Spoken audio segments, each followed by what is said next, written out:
رابعہ بصری رحمۃ اللہ علیہ کو دنیا سے گئے ہوئے 1200 سال ہو چکے ہیں، لیکن ان کا نام آج بھی زندہ ہے۔ آپ نہ تو کوئی شہزادی تھیں، نہ ملکہ، اور نہ ہی خوبصورت، اور نہ ہی کسی خاص معتبر گھرانے سے تھیں۔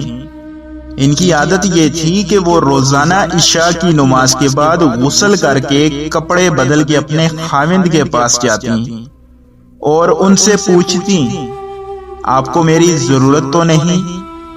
اگر وہ کہتے کہ کوئی ضرورت نہیں تو پھر وہ پوچھتی، اجازت ہے؟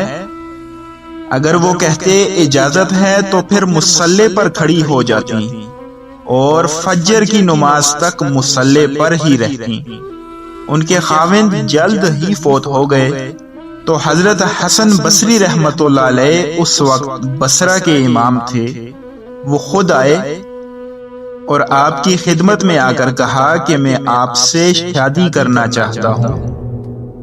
تو رابعہ بصری رحمۃ اللہ علیہ نے فرمایا، میری 4 باتوں کا جواب دے دیں تو میں آپ سے شادی کر لوں گی۔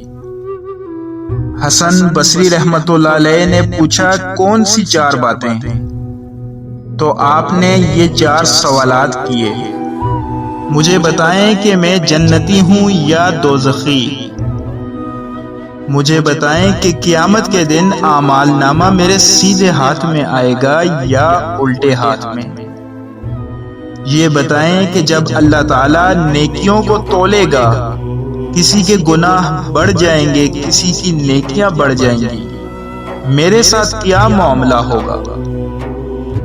مجھے یہ بتائیں کہ جب لوگ پل صراط سے گزریں گے، کچھ پار نکل جائیں گے، کچھ نیچے گر جائیں گے، میں پار نکلوں گی یا دوزخ میں گر جاؤں گی؟ حسن بصری رحمۃ اللہ علیہ نے 4 سوالات کے جواب میں کہا، یہ تو اللہ تعالیٰ ہی جانتا ہے، میں نہیں بتا سکتا۔ اس پر رابعہ بصری رحمۃ اللہ علیہ نے فرمایا، اچھا جائیں، مجھے تیاری کرنے دیں، میرے پاس شادی کے لیے وقت نہیں۔